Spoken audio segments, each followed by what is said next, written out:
Really Reviews. Hello, Nico. How's it going? It is going. Welcome back. Yeah, it's been a long time. It's Welcome been a back. really long time. Welcome back to the annual Really Reviews, Really Awards And our first for 2024. recording in months. Yep, first recording in months. Do you wanna talk about your big life updates? Do you wanna inform the viewers? Biggest life update. I took financial advice from Nick Hansen and I lost $7,000 in 2 days. Do not trust Nick Hansen with your finances. That's fair. I can agree with that. Oh, I forgot to tell you this off camera. Whatever. You remember our friend Alan? Oh yeah. He does have a new girlfriend. Oh yeah, everybody! Most anticipated movie of 2024, Alan Chow Life. We don't have to say any names. We don't have to out them publicly, but It is crazy. It was the person who we were. Yes, no, we were wondering. Everyone knew. You know what? I wish them the best. I hope for their happiness. I have a comment on it off camera. Okay. About just a funny. Actually, no, I don't know. I'll say it now. No. Just save it for off camera. It's just funny that we're probably gonna have to restart recording. You can tell me it's funny. No, I know. He's dating someone with the same last name, but not related to the last person that he dated. What are the odds? You know what I mean? What are the odds? Well, you know. I don't know. I'm not allowed to say that, should we? No, that's fine. That's fine. I don't want to reveal too many personal details. I figured that's what you were going to say. I wasn't sure if you were going to add any other, No. Come on. Similar distinguishing No. features. All right. But yeah. Anyways. Congratulations, Chow. Woo! All right. Okay. Anyways. Are we ready to get into our first? Well, no, I wanted you to talk about you got dogs. You don't want to talk about your dogs? I think we recorded and we had the dogs. All right. Well, one of the last times. How has the life with the dogs been after some months here? Well, the dogs are lovely. Our 2-year-old, maybe 2.5-year-old boy, he is undergoing heartworm treatment because the person who was taking care of him originally, she was neglecting him, so he got heartworm. And she's a dunce. She had no idea that heartworm sounded something serious. So she was like, "Oh, I didn't know." Thoughts and prayers to Kirby. He's doing good. And then we got the puppy who just went and chased after Obi-Wan Kenobi. Is the recording messing up? The video just fucking stopped. On yours? Yes. God. What? It looks like it's running. Yeah. Should we just keep acting like nothing's happening, or did you stop it? Well, I didn't. Oh, it's back. All right. So are we acting like nothing happened? I don't know. I'll just leave it in. I love the low effort editing and technical production we have. But yeah, the puppy, she went and chased after Lego Obi-Wan Kenobi and whatever those long neck people on Geonosis are. Yeah. That chick. I don't remember her name. You can't see it. Your hand's in the way. So this is a show and tell. No. As you can hear, the puppy, she's a handful. Mm-hmm. Anyways, what about you, Nick? What are your life updates? I'm graduating college here soon, and I'll be starting a new job. In the coming months here, just a few short months, I'll be a working man. Okay, over under 5.5 months that you're gonna get fired. It'd be pretty sad if I don't hit the over on that. I'd have to really try to not keep the job in order to get fired in that amount of time. Unless we hit a recession, which is, I can't control that. Then it's not really getting inevitable, fired. Nick. Just what am I going to do to get fired? That's the question. Just watch movies. Just on the job. Yeah, you're just be watching movies. Just pull out my laptop and just watch movies and not work. Sounds like a great idea. Like a Nick. Yeah. But anyways, with that, this may or may not be the last episode of Really Reviews. Whether or not we decide to record in the next few months depends on if we can find the time. Bruh, this is due to solely creative differences. Nick is just like, oh, we should talk about more politics. And I said, no, we cannot talk politics. This is a politics-free zone. Yeah, we're gonna get into the Trump Biden V2 That's what we're gonna do. Yeah, who's gonna win the belt? Yeah. It's a heavyweight fight. Instead of debating, they're just gonna get all oiled up and wrestle like in the Iron Claw. That's gonna be the 2024 election trail. Just watch. Are steroids allowed? Are they sanctioned? Or Trump's already on steroids. He eats all the Big Macs. So you're telling me we have no drug testing going into this fight? Nope. Well, you heard it here first, folks. That would be funny. I feel like that's how the presidency was decided. Who could win in a wrestling match? Dude, tell me it shouldn't be decided that way. I don't know. I mean, I feel like Trump would easily win. He's a pretty frail guy. Yeah, I don't know. You don't know? You think he's got like secret old man strength going on or something? I think Joe's got some jujitsu up his sleeves. Yeah. It's possible. Yeah. It's possible. All right, this is we're not even a movie podcast anymore. We've been recording for 5 minutes. Not talking about movies once. Are you ready for the first one? Yes. Our first category is Best Actor. We have Cillian Murphy in Oppenheimer, Zac Efron, The Iron Claw, Paul Giamatti, The Holdovers, Jeffrey Wright, American Fiction, Barry Keoghan, and Saltburn. So I didn't say this before we started, and I should have said this. We didn't actually agree on winners before we started recording, so we might just get in, except for a couple. Yeah. We might just get into some arguments here, and that's how it goes, and then we'll fight it out. We might have to take all our clothes off and get oiled up and I don't think fight it out, but we don't need to do that. but we will definitely have some debates. So what if we agree right off the bat? I don't know, will we? What's your pick? Cillian Murphy. Cillian Murphy's your pick. Okay. I'm pretty sure you agree with this. If you don't, I know who you're going to say. I'm like 60-40, and I've been going back and forth on it, but I think it's also Cillian Murphy for me. My God, the video's it's just not working. This is just bad. Do you want to restart? No, because or just stop the recording and just record again from here. I hear your All right, we're back. Your Sorry. fan is running over there. Yeah, it is running. How many apps do you have open? Nothing. I have nothing else except for this. This is unbelievable. Yeah. Apple be doing this. Planned obsolescence here. My computer's getting old. All right. Anyways, I was 60-40 between Cillian Murphy and Paul Giamatti. I think Paul Giamatti's worth talking about as like a close number 2. And okay. My conviction is strong on that, but I'm going to agree with you and give the award to Cillian Murphy. He just did so much with Oppenheimer that like he has to be awarded for it. It's 3 hours of him. And the supporting cast is around and they're great. Did you see they have little like timestamps somewhere online. You can find it probably in a number of places. But they have timestamps of how much screen time each character has. And the next closest person is like almost an hour less than he is. Wow.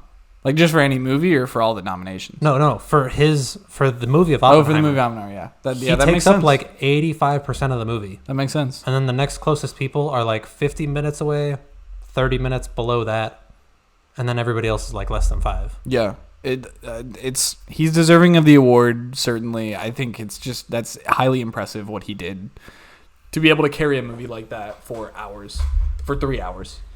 But Paul Giamatti, I think any other year wins this category for me. I think he's like a close second. I think he wins the award last year. If Holdovers came out last year, I think he wins it last year because we gave it to Brendan Fraser, and so did the Oscars. And I think that's right. Yeah. I think Giamatti was about like the category just wasn't as competitive last year. I think Paul Giamatti wins in any other year. That was why I was so torn on this, but. Yeah, Cillian Murphy's our award winner. Woohoo! Yay! Good job. All right. Our next category is the Best Actress. We have Greta Lee, Past Lives, Margot Robbie for Barbie, Lily Gladstone for Killers of the Flower Moon, Emma Stone for Poor Things, and Sandra. Is it Hüller? I don't know. She's German, I think, so it could be Hüller, but Sandra Hüller for Anatomy of a Fall. Yeah. I'm gonna do something here, and I don't know if you'll agree with it. You didn't see the movie, but I'm gonna give it to Emma Stone for Poor Things. Wow. Okay. The reason I'm gonna give it to her is because of the diversity of the performance and like the growth that she experiences, like the character experiences throughout the movie, and how believable she is. Even though the world she's in is so fantastical and unbelievable, yeah. it's one of the most engaging, entertaining performances and unique performances that I've seen in a long time. And so I feel like it was just too good to give it to Lily Gladstone. And I think Lily Gladstone was like far and away the best part of Killers of the Flower Moon. So this is another category where I'm kind of 60-40 on. And I would like to give the award to Lily Gladstone. I think this is, again, a really competitive category this year. Yeah. Emma Stone, to me, is the winner. But what's your pick? So the sad thing is, I would have given it to Lily Gladstone. Personally, I didn't see Poor Things, as you mentioned. I will put that on record. And the issue with giving it to Lily Gladstone is just, I didn't really care about Killers of the Flower Moon. Mm-hmm. Like, I cared about her character and everything that all the other people are going through for maybe the first hour. And the movie gets slow, and I said, I don't care about anything anymore. I just want this movie to end. Mm-hmm. So I will just let you take this one and just give it to Emma Stone. I don't mind. But Lily Gladstone steals every scene that she's in. Yeah, she's and great. So She's great. Like, I couldn't wait. When I was watching the movie, I was kind of like, okay, this is dragging. But also, like, I couldn't wait to see her on screen. Yeah. Because she was the most engaging part of the movie. Yeah. And that's a testament to her performance being so fantastic. But Poor Things was just such a much more well-constructed story and movie in general, in my opinion, than Killers of the Flower Moon. So, like, I think it allowed Emma Stone to shine. And also, I think Poor Things doesn't work if Emma Stone does not play the character the way she does. She really went for it, and I think it landed. I have to give props to, like, a creative performance that's kind of out of the box, and that works really well. Well, yeah, I do think Lily Gladstone, she was great, lovely, awesome in that movie. I think she outperformed De Niro and DiCaprio. Mm-hmm. I agree. I didn't care about either of their characters, honestly. I agree. I think we gave spoilers, but I think we gave De Niro a nomination. But I think again, it was her performance was stellar, and the other two were good but not great. Yeah. But as you just said, the next category is Best Supporting Actor. Robert Downey Jr. in Oppenheimer, Glenn Howerton, Blackberry, Ryan Gosling, Barbie, Robert De Niro, Killers of the Flower Moon, and Willem Dafoe in Poor Things. Okay. This is easy. Yeah, this one's easy for me too. I want to give a shout out to like the runner-up again, but I think this one is, of the three categories so far, this one's the easiest for me. We can say it 1, 2, 3. Downey. Robert Downey Jr. Yeah. Who's your runner-up? My runner-up is Gosling. What? Yeah. What? Glenn Howerton. Glenn Howerton was really good. Mr. Bald Silly.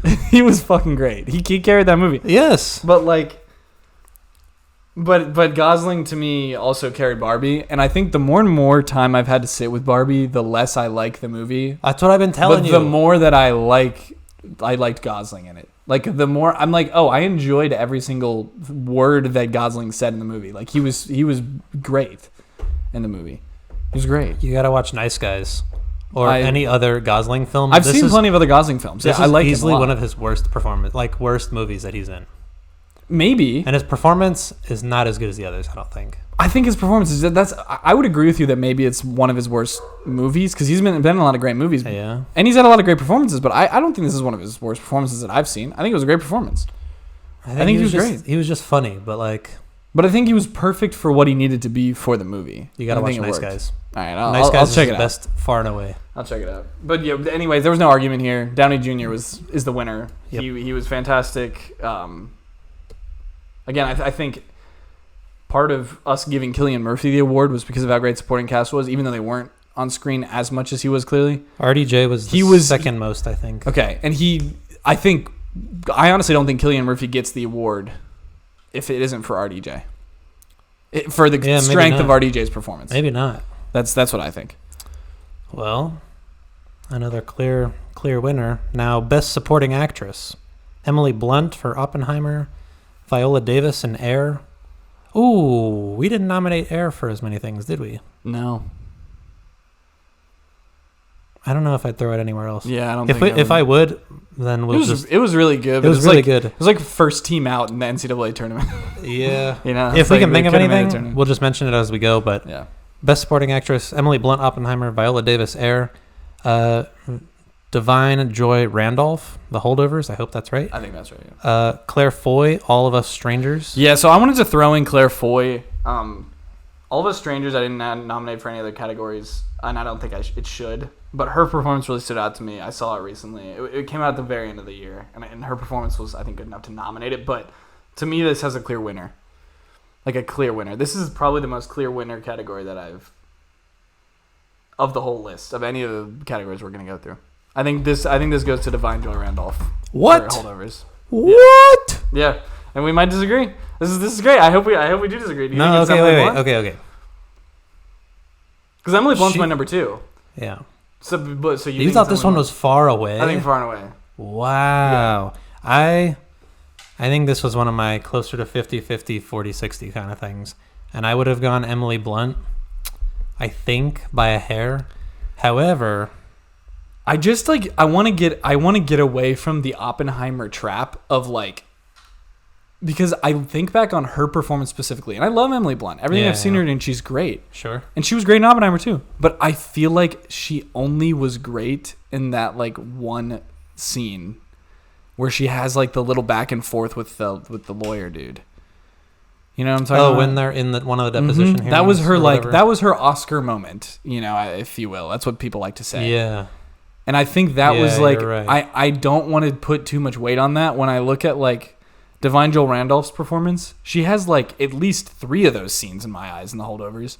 And then even when she's not in one of those scenes, just as a supporting actress, she's it just has so much more emotion and depth than Emily Blunt's performance in. What do you mean? Oppenheimer. It was great. I mean, Emily Blunt they're both is playing an alcoholic mother who neglects her kids. Well, Divine Joy Randolph was playing an alcoholic mother with a dead kid. That is true. Who also had to deal with racism. Oh my God, my camera again! All right, just you talk until it fixes itself. Yeah. Okay. I will die on this hill. I think Divine Joy Randolph was. I'll give it to you. The performance was a lot more. I'll give that one to you. I don't mind. A lot more. I do not mind that pick. I don't think that's a highway robbery or anything. That's one of my, I thought, closer categories. Yeah, to me that was easy. I think once I saw Holdovers, I knew. Okay. Because I hadn't seen. I don't want to say. I will say. I don't think this category was super competitive. To me, it was when I saw Emily Blunt, she was the front runner, and then when I saw Holdovers in November or December, whenever I saw it, I think I saw the end of November. That was oh, now she's the front runner, and then none of the other supporting performances did it for me. I would argue I should have had a nomination for Sandra Hüller for Zone of Interest.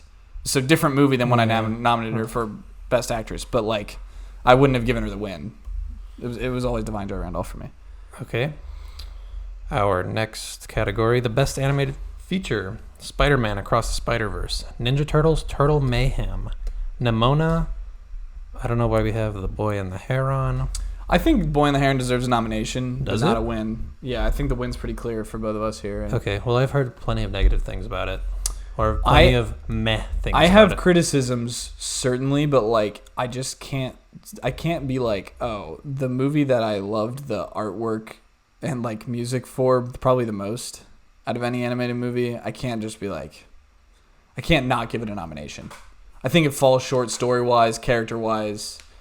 I think it falls short from the standard of other Studio Ghibli movies, and so for that reason, I can't give it a win. But I think it deserves a nomination because I think it's still a great movie. Okay, fair enough. But I think it's pretty clear. Spider-Man Across the Spider-Verse is our big winner here. I do want to give a shout out to Ninja Turtles: Turtle Mayhem. Yes. Even if it's a very safe kids movie, that movie's great. It was art great. Is awesome. That was a really fun time. I if you haven't seen it, you should go see it. It's definitely worth your time. Yeah. It was we kind of went out of our way to see it because the theater that we normally go to didn't have it and we had to go to a different one, but 100% worth it. Yeah. That was a really, really fun movie. I have no complaints about that movie. It was everything I expected to be and more.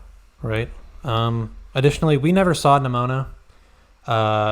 It gained a lot of traction because it was dropped by, I think, a Disney studio, and then Netflix picked it up, and it was allegedly really fun, but we might watch that. I also want to watch Chicken Run. It's another Netflix thing. Yes, we'll watch Chicken Run at some point. The Curse of the Nugget or whatever. I think it's Dawn of the Nugget. Is Dawn that of the it is? Nugget, Or whatever like it is. that? But yeah, sorry, Nimona. Even if we did watch you, I doubt that was any better than Spider-Man. Yeah, Spider-Man was really good. My only complaint about Spider-Man was Spider-Man does so many other things so well that like I had to get the win, but I didn't like the like ending on a cliffhanger, ending like an unfinished on it with an unfinished story. There was no resolution at the end of the movie. I had no idea it was part 1 of 2. Yeah. So I was left in the dust, but whatever. Yeah. It was still good. That was my only complaint. But it was I really love good that movie. Yeah. Best comedy. Barbie, Asteroid City, Beau is Afraid, Poor Things, Blackberry. I think I know what I'm going to give it to. Do you want me to start? Yeah. I'm going to give it to Blackberry. Okay. I'm going to give it to Blackberry. I think you probably will too.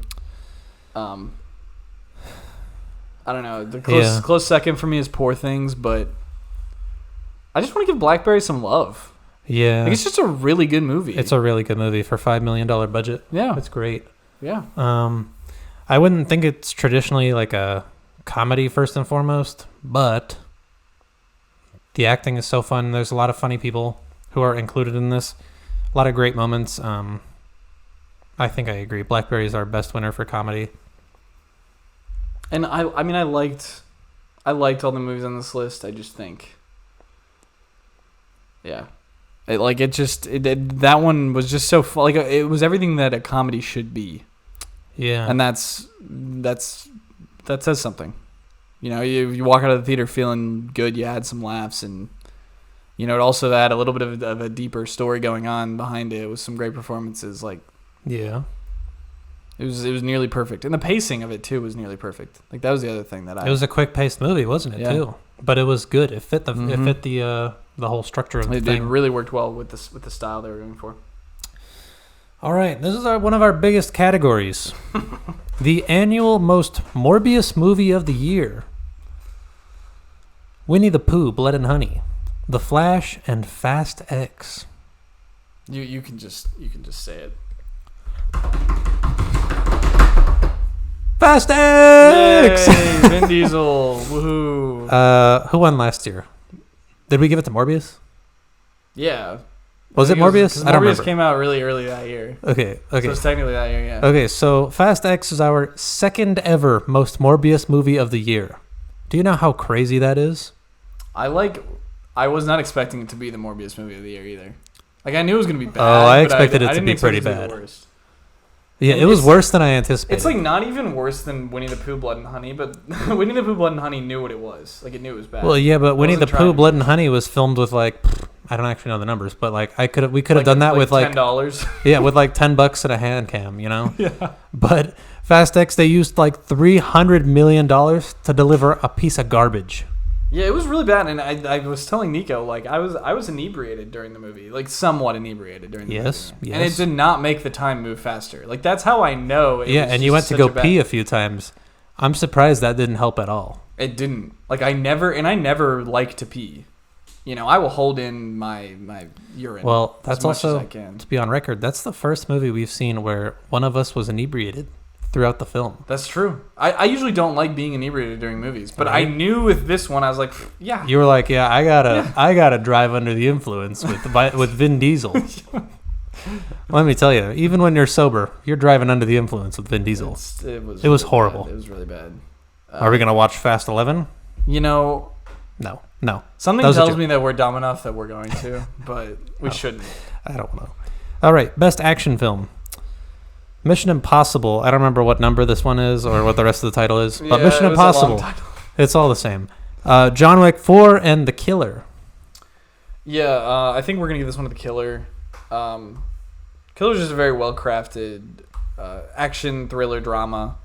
For like true action, John Wick 4 and Mission Impossible, I think, are certainly deserving of nominations. I think they had some impressive things for their category. Like the stunts were really freaking cool. Mission Impossible, and it was a really fun time. And then John Wick had some really cool cinematography actually.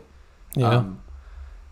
So I was impressed. Okay. There was like yeah, it was just it was kind of creative. I mean, it was goofy at times, but it was like a fun time. It was again, action movies, like, I don't like have super high expectations for story, for character depth. I just am going in expecting to like enjoy explosions and unrealistic stuff happening on screen. And I think it was really good for that. But for this time around, you're saying that David Fincher and The Killer take the cake here? Yeah, I mean, I have to, just because it just is a much better movie. Okay. Like, it's just a much more like tightly packed movie.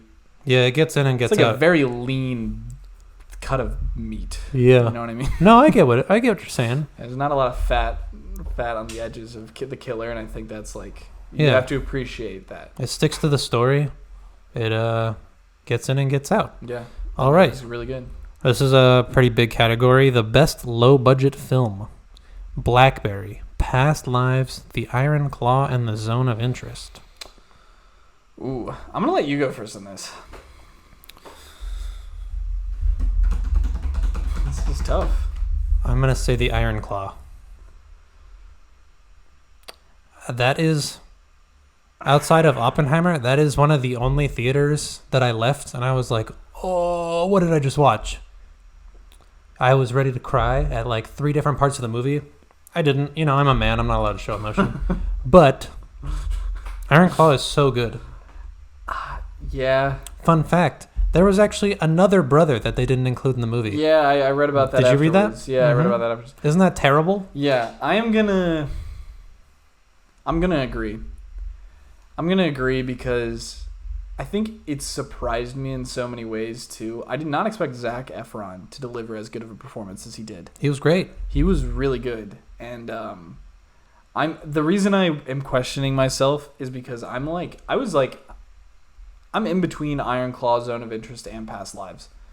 No Blackberry. And Black. Honestly, I like all of them. This is a really good category this year. Yeah, all that's these what I'm movies saying. I can highly recommend. This is one of our better categories. Yeah, I can highly recommend every single one of these movies. The Zone of Interest, I saw it most recently. It's like a gut punch. It's like a Holocaust movie in a way that you've never seen before, and it's horrifying.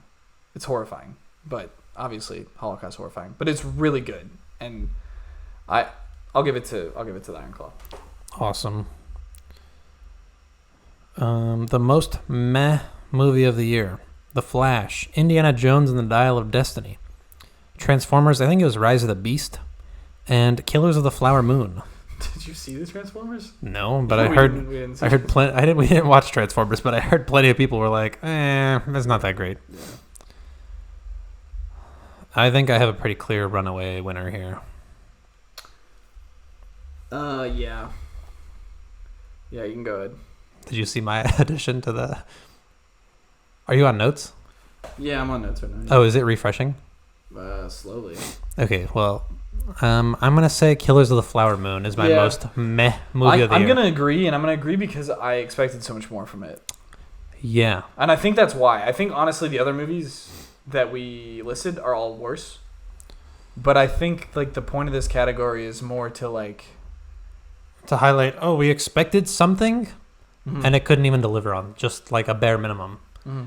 You know, Killers of the Flower Moon, 3.5 hours. Nick and I were like, oh, yeah, this is going to be slow. Yeah, it was. But yeah. If you see any of the trailers for it, if you haven't seen it, Google Killers of the Flower Moon trailer on YouTube. It looks like it's this hyped up white man versus Native American type of, I don't even know what to call this situation, and you're seeing how people are kind of being oppressed and having their land taken over. Yeah, and it looks like it's this quick kind of there will be blood almost. There's this type of Godfather-esque thing going on, but it was so slow. Yeah, I didn't care about any characters. Well, I think except for Lily Gladstone's character. Okay, except just her. because of her performance. Except her, but. You know what I'm saying? It was just 3.5 hours of we're sitting there. Nothing's happening. Yeah. All right, I get it. A week has gone by. Somebody has died. Yeah. There's zero action in the movie. There's nothing to keep you drawn in.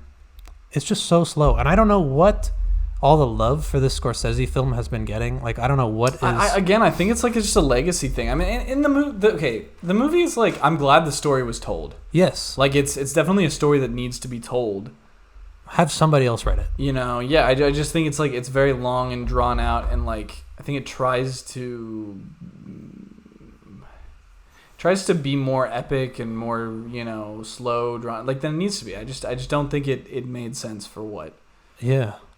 My expectations were, I think, for what the movie set its own expectations to be through trailers and through the cast and just the hype built around it all year long. I mean, Yeah. it was hyped up. Oh my God, Scorsese's dropping. Yeah, Scorsese with DiCaprio as a lead, with De Niro, Yeah. with, you know, Jesse Plemons is in the movie. Jesse Plemons with the subject matter as well. With the subject matter, this is highly talked about subject matter. It's a hot topic right now in the United States. So,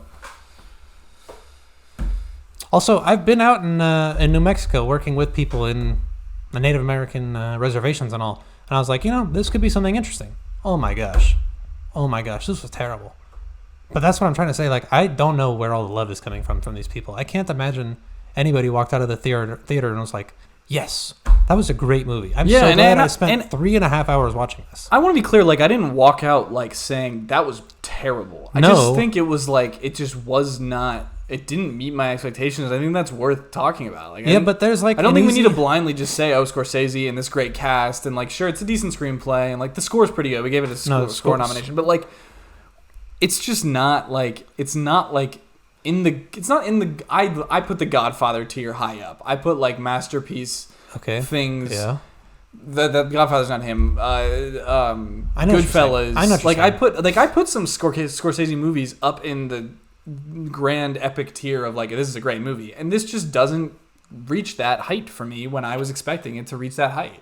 Yeah. So, like, the other thing I wanted to mention is there's even less action in Oppenheimer for 3 hours, but the pacing at least can push the movie along, that you're watching it and you're like, wow, I'm still engaged here. And I think that's a big testament to the editing as well, which we don't have an editing category, but if we did, we'd go to Oppenheimer. Probably. But like, just, you could have easily cut out a good hour and a half, 2 hours of this movie, and you would have gotten the same exact experience, probably even better. Anywho, that's the most mad movie of the year. The best score / soundtrack, whatever you want to say: Oppenheimer, Spider-Man Across the Spider-Verse, Past Lives, Poor Things, and Killers of the Flower Moon. Yeah, this one's a pretty easy one for me. And I was telling you before, and I'll say this again. These are all great soundtracks or scores. Whatever. But, Oppenheimer is the winner here. And I think it's the winner here because I think Oppenheimer is a great movie. It's, you know, clearly one of the best of the year.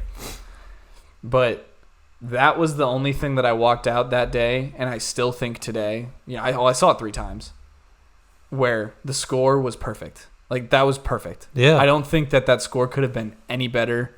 I don't see how it would... I don't see anyone else doing a score as good as that. I used to be like a little worried when Tenet came out, and I was like, oh, he's not working with Hans Zimmer now. Nolan isn't. This is gonna be weird. I'm just so used to seeing Nolan movies with Hans Zimmer. This is Ludwig Göransson. Yeah, just perfect. I mean, like, it's just so impressive. I don't know how he did it. I feel like it's just Nolan went from one great composer to the next, and it was just flawless. And this is the best score I think in any Nolan movie. Oh, debatable. I'm gonna make that claim right now. I think it's a clear winner. I guess this is besides supporting actress, this was the only other category that I'm like clear winner, and it was perfect. I would say it's top 2 or 3 for sure. Cemented top 2 or 3 of Nolan. You mean of Nolan movies? Yes. And I could maybe argue a little bit of Interstellar or like The Dark Knight, maybe, because those are pretty memorable to me. They're great. Yeah. But this one is really memorable. This one easily takes the cake this year. I love Metro Boomin. I gotta say, he did a great job with Spider-Man Across the Spider-Verse. I agree. I just think Oppenheimer and its ability to kind of play in my mind all the time whenever I just think of the movie, it just has to win. I did want to shout out Poor Things, because Poor Things' score is the weirdest and most out there score you probably will hear in a movie in the next decade, and it just somehow works perfectly, and it's really good. But Oppenheimer is far and away the best one, most perfect one this year, I think. And Another big category, best cinematography. We got Oppenheimer, Asteroid City, Past Lives, Beau is Afraid, Killers of the Flower Moon, Poor Things. Do we want to throw Blackberry in there, or were you not a big fan of the hand cam? I think it's like, I think it was good cinematography. I just don't think it's like cutting edge. Yeah, Okay. I don't think it fits in this category because I think everything else in here did, like all these movies did things. Had a bit more style with its visuals. Yeah, they're just more, they're pushing the boundaries. All right, that makes sense. Yeah, and we're gonna give this one to Oppenheimer as well. Yeah, that one goes to Oppenheimer. Hoyte von Hoytema. Yep, fantastic. I mean, go see the movie. Just go see it. You're gonna be wowed with what you're watching. It's Right. very impressive. I also did want to shout out as like a runner-up for this. This is definitely not one of the 60-40 categories, but it is one thing that I think if Oppenheimer wasn't in this category, it would win any other year. Poor Things. Okay. Poor Things cinematography was very impressive. It's similar to Beau is Afraid, but just like better. I don't know. And Beau's Afraid had some pretty good shots. It did, and I think it's worthy of a nomination here. But I think you may or may not agree with me, but I think Poor Things was just fantastic. The cinematography, you should check it out at some point. I will. All right, best VFX. This is a shorter category. We only have a couple of entries. The Creator, Guardians of the Galaxy Volume 3, and Barbie. This one was easy. This one was so easy for me. I was watching The Creator, and I was like, oh my gosh. I feel like I could actually reach out and touch some of those things. Color grading was really good. The actual CGI elements and everything that they're working with was so good. It looks so like actually clean and realistic. I just don't think Guardians of the Galaxy, it had this kind of almost comic booky VFX. I mean, I don't want to say it's a Marvel movie, but Mm-hmm. I think there is some rushed work that was put in there at the end, because they always get on time crunches with Marvel and Disney productions. But Barbie was impressive. If you've seen any of the VFX breakdowns, that was cool. But Creator easily takes it for me. So I agree with everything you said. I don't really have anything to add on that. But I wanted to ask you, and we could just only talk about this for like 2 minutes or 3 minutes, because the next two categories I don't even want to really spend time on. But I do want to spend time on this. I just want to ask you the question, because you're more in the VFX world on social media, and you read about this stuff more than I do. Yeah. Is the rise of AI, and I'm more looking 5 to 10 years out, is that going to just change the whole VFX landscape? Well, so are things going to get so much better? Yes, rapidly no. Here. The thing is, you need a lot of artistic minds who actually make creative decisions. But even using AI as a tool, like, are these people that are really great creatives? And yes, you need people. I'm not talking about it taking jobs. I'm just talking about the product we see on the big screen. Is that going to improve a lot, because these artists now, they can more fully realize their vision with AI as a tool in their toolbox? I wouldn't be surprised. I'm not going to be one of those people who jump ship and goes, oh my God, Armageddon, it's happening. But I've seen I've followed people on Instagram and I've just seen people who made cover art and visual effects and all those other fun things on their Instagrams. And I've seen some of them just got lazy and just started using Photoshop, for example, their AI generative fill tool. And it's like, you're not really making anything at that point. Mm-hmm. Now, I think it could be argued differently for a movie if it's more to save time and just fill screens, fill different things. Like if I'm trying to make an explosion and I just need to fill a big area of a blob of orange, maybe you can argue that's different, as you're saving time and saving resources and energy and money. But I don't think that anything's going to happen yet. But do you think it will eventually? Eventually. Of course it will. What is your eventually? I think the biggest thing that people are going to try to use it for are for faces and deep fakes. Okay. But I don't know if they're going to start creating laws around use of images of celebrities and such for said deep fakes. Yeah. Or if celebrities are going to sell off their likeness, like I think Matthew McConaughey did for some AI deep fake thing. But I don't know. It's all uncharted territory, undiscovered lands. We'll see. So we'll see, but The worst superhero film: Ant-Man, Quantumania, The Flash, and The Marvels. We didn't even watch The I don't Marvels. care. Yeah. I think The Marvels loses just because I expect nothing from it. Best superhero film: Guardians of the Galaxy Volume 3. Good job, James Gunn. Spider-Man Across the Spider-Verse. Or Ninja Turtles: Turtle Mayhem. I'm going to give it to Spider-Man. We give it to Best Animated. My goddamn camera's out again. Oh, my gosh. This is... Really? Yeah, I'm sorry we're back. We had a Wi-Fi issue. Like we have. I'm not editing out any of these technical difficulties. At this point, it's just funny. So I think deal with it. It's good. We've left all of the others in. Yeah. Okay, we were just saying best superhero film: Spider-Man Across the Spider-Verse. Big shout out to Ninja Turtles. Are superhero movies dead? I hope they are. At least for a short time. I hope we get like a break. I hope good creatives get hold of superhero IPs. Otherwise, I do too. like Matt Reeves is good. James Gunn is good. Marvel is in shambles now, which makes me happy because I think that'll mean this will blow up and restart, and there will be better stuff in the coming years, hopefully. I don't think so. Well, if it's worse, then it'll fail at the box office, and then you don't think it'll fail at the box office. You think they can do no wrong. It doesn't matter. Whatever they put out is going to make money. Yeah, they haven't met expectations. Disney's not doing well, like as a company. I don't care. The mouse is still going to strike. I don't know. I don't know. I don't think they're invincible. I don't think they're as invincible as you think. Well, I don't think they are either, but it's like... We'll see. I'm not expecting much to happen. I'm not expecting much. Art-wise, film-wise, all of these were subpar except for Spider-Verse. And Ninja Turtles. But I don't even know if Ninja Turtles doesn't... I don't think Ninja Turtles, to me, fits into the... superhero mega conglomerate of corporate crap that we've seen for the last 5 years. Yeah, I get it, but I figured why not throw it in there? Yeah, and it's a solid movie. Yeah, it's a weak year for superhero, anyways. Yeah. Okay, our third to last best screenplay: Past Lives, Poor Things, Oppenheimer, Anatomy of a Fall, Iron Claw, and The Holdovers. I'm going to do something that I know you're not going to like. What is that? I am going to argue for Anatomy of a Fall. Oh my god. I know. That is I'm not going to say it's a bad movie, but that is the movie that rivals Fast X and what was the other one? Killers of the Flower Moon, where I was just sitting there and I was like, dude, I need this done. I need to get out of here. It was just so slow. I couldn't get beyond that.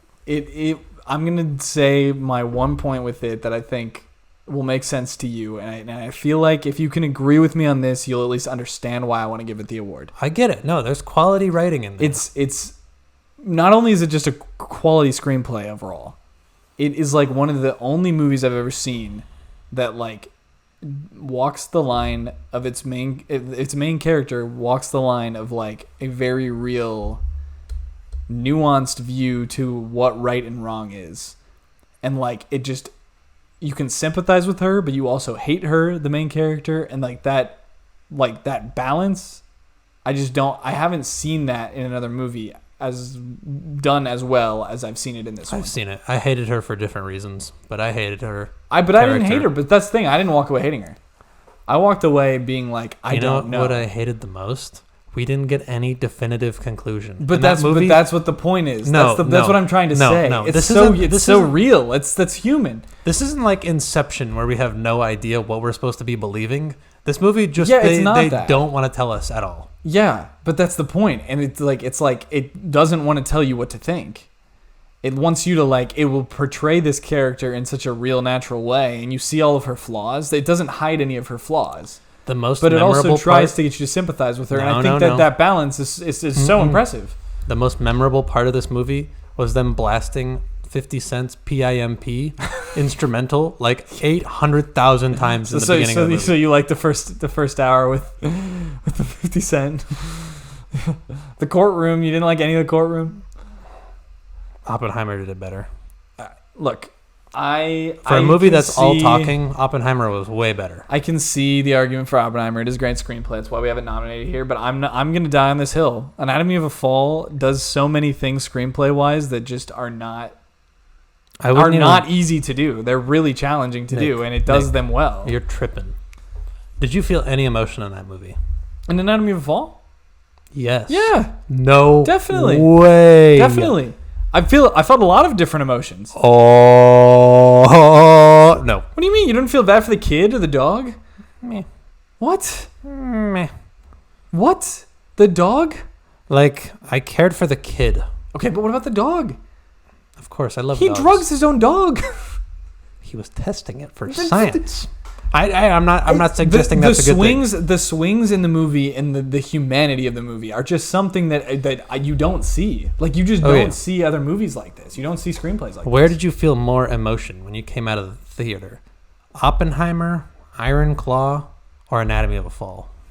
I felt more emotion throughout the 3 hours of Anatomy of a Fall in more different ranges of emotions than any of those. I felt single powerful emotions in all of the other movies coming out at the end. Oh my God. I felt single powerful emotions, God. but something that can make me feel different emotions over the course of 2 to 3 hours is just impressive. Like, that's just... I'm going to leave the viewers with this. My whole theater at some point, everybody just started groaning when they were like... You didn't see it on its first run. You didn't see it. You saw it with people who didn't know what they were getting into. They just saw it was nominated for awards in the second run, and they're like, oh, let's go watch it.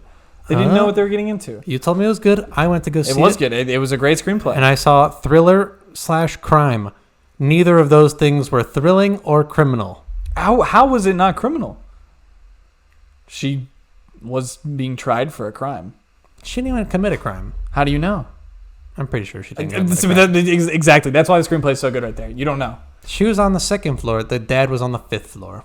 No way. You don't know where she is. That all happens off screen. No, we see her come outside. No, the actual crime is off screen. Oh, you see her come outside. The actual right. time of the death. Sorry, Yeah, I won't say yeah. crime. The time of the death happens off screen. That's right. It leaves so many things up to question. It leaves so many things about her morals or her feelings. You know, it's. I'm going to die on this hill. How are we going to give this an award? I'm giving the award. The Nick Hansen Award goes to Nick Hansen Award goes to that. Fall. I'm not budging on this. They're all great. I mean, look, I don't disagree with a single nomination here. They're all fantastic screenplays. Okay, then Oppenheimer wins. No, Anatomy of a Fall is the best one. No, it's not. I'm not. Okay, the Nico Award and the Nick Hansen Award, we will have one of these anytime we do a really awards. All right, this is the one. This is the time we're using it. Look, Oppenheimer's gonna win. Oppenheimer's gonna win, dude. At the As Oscars, it should. It's gonna win. No. This movie was incredible, Nick. I agree. It was a great screenplay. No, like this is an all-time movie. Anatomy of a Fall is an all-time screenplay. Okay, Oppenheimer wins. I'm not budging on this. Okay, Best Director. Pretty easy. Yes. Okay. Oh wait, I have to list nominees: Christopher Nolan, David Fincher, Celine Song, Yorgos Lanthimos, and Jonathan Glazer. I think all of the nominees. Well, David Fincher's probably the weakest one, but the other nominees I think are all boundary pushing in some ways. But I think the scale that was achieved with how big and how tightly wound the production and the final product of Oppenheimer is too impressive to not give the award to Christopher Nolan. So I will give the award to Christopher Nolan on this. I'm not going to argue with you on this. That's our first Christopher Nolan Best Director win. And I think it's very deserving. I think it's a culmination of everything he's done before. Like Tenet, The Dark Knight, Memento, I'm not jumping The Prestige. on your Tenet bandwagon. The Prestige? I love the Prestige. I'm not jumping on the Tenet bandwagon. Tenet's so good. Okay, whatever.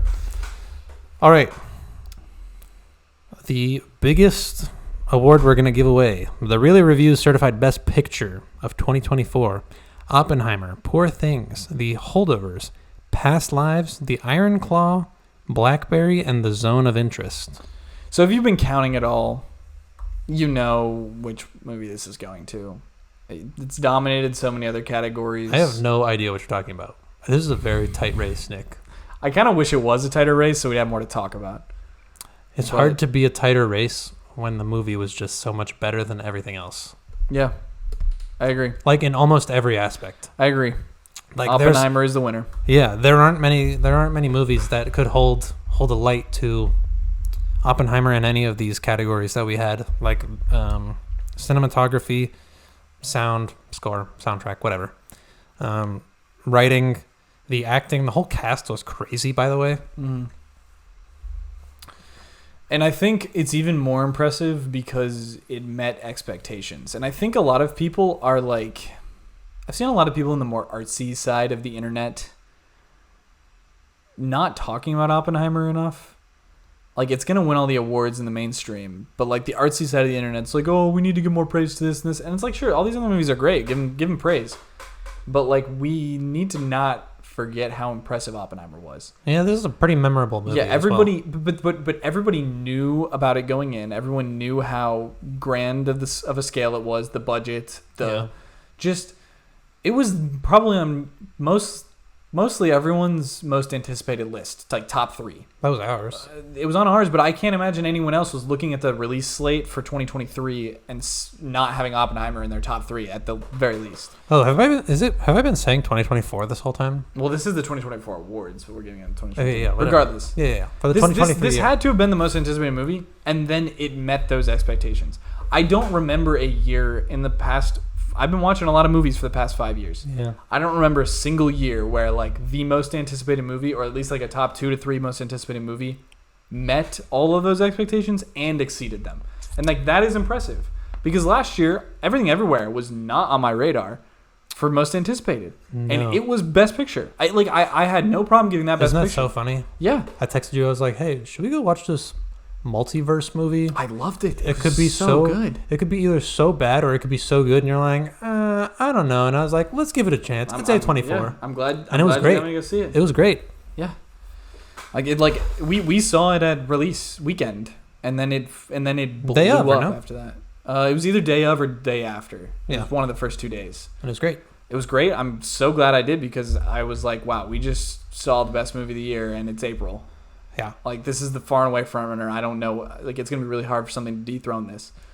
But Oppenheimer, 3-hour biopic, rated R, which would actually alienate some viewers, like younger kids.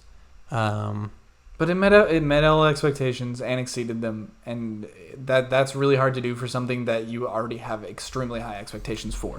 Yeah, but we were talking about it when it first came out, that to release a movie that's 3 hours long, a lot of people would just say, I'm probably going to skip it, or I'll just wait until it comes to streaming.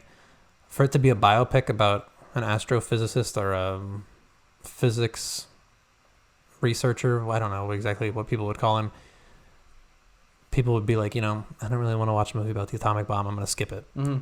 And I will say, I don't want to make it sound like...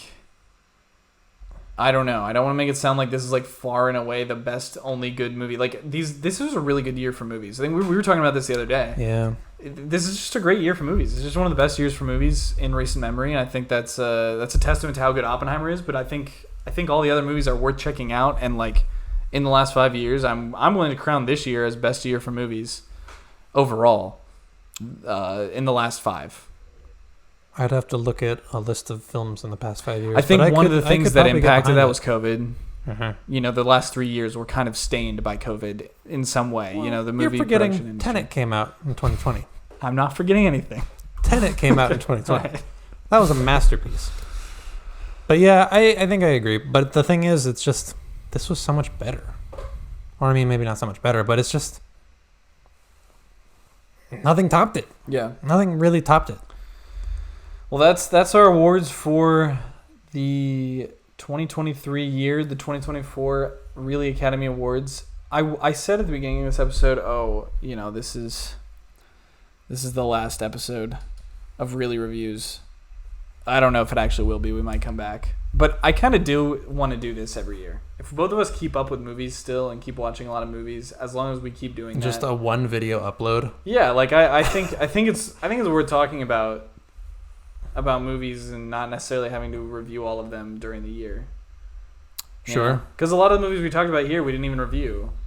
But I think this is a fun thing to do, just to like look back on the year and yeah, I could get behind that. And say the things you want to do. Because I as we, get busier with our lives after this and maybe have less time to record or see movies together, like schedule time to record, I feel like it wouldn't be hard to find one day to carve out an hour like this.